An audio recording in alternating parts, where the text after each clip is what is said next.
What do you do if you have some leftover corned beef from a brisket that you made in a pressure cooker or a crock pot? Let's make some corned beef hash. Pretty easy. We're just going to chop up some of the leftover brisket, cut off the fat, and have some nice little cubes. And we're going to add it to some diced hash brown potatoes.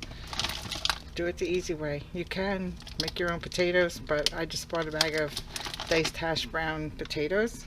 I'm going to start them up in the pan in a little oil.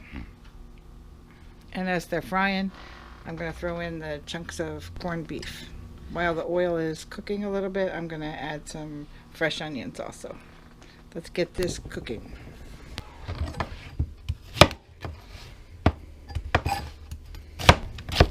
Okay, we'll put a little oil in the pan here, heating it up. As it starts to get hot, I'm going to add a handful of chopped up onions.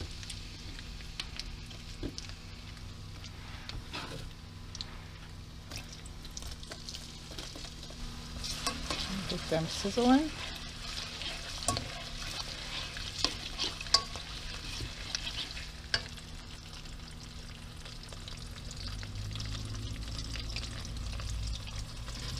While the oil is cooking the onions, we're also going to add the diced hash brown potatoes.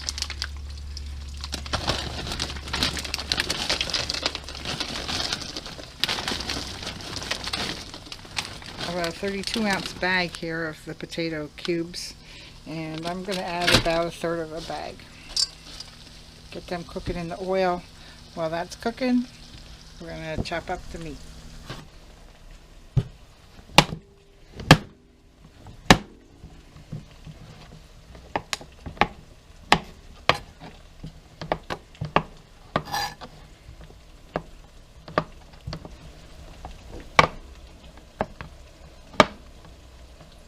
You can cut the chunks across the grain just like when we made a dinner out of it, but you can see it'll fall apart a little bit as we're cooking the hash.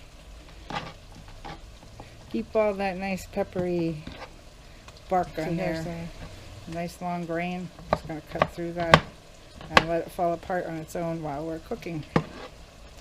Okay, make yourself a nice big pile of that. And let's check on the taters. These are kind of frying here with the onions.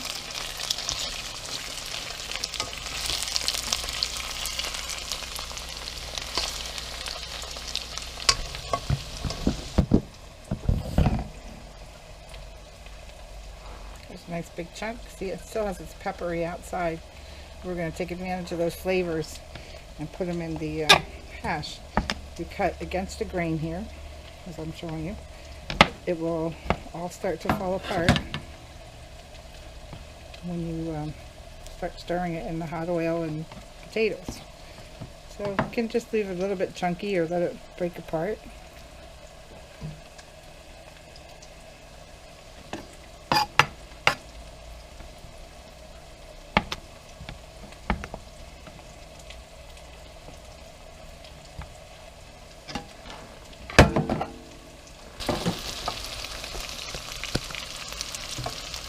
Now, if the potatoes start to show signs of browning, you want to get that meat in there. See that browning starting on the bottom with the oil? Well, we want to make sure the meat's browned and gets like a little crispiness on it too.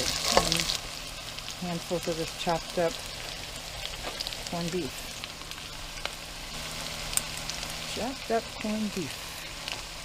More flavors from this.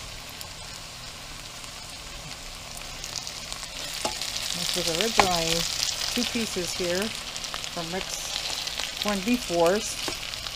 One was made in a pressure cooker, one was made in a crock pot. So you can watch the video on the link below if you'd like to. In the meantime, I'm going to make another delicious meal out of the meat that he cooked. It's all good. Alright, well, let that sizzle a little bit. I just want to show you in the stages of cooking here how the nice goodness comes off the bottom of the pan. Nice and brown potatoes. You know, when I was going to make some leftover corned beef this week, I asked around to all my friends and good cooks. And I said, how do you make your corned beef hash? And I got a lot of advice. But basically, it's the same thing. We're trying to get a crunchy edge.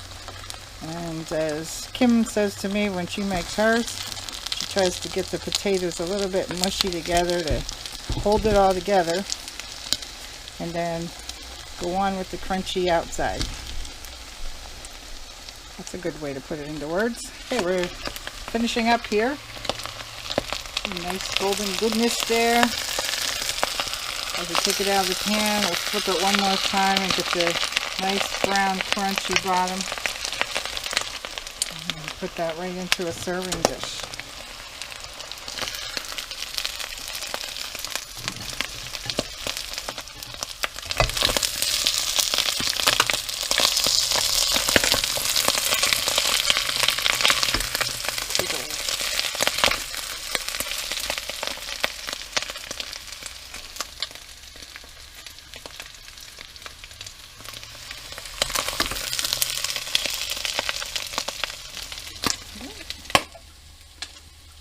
There's a nice hot bowl of corned beef hash made from your briskets.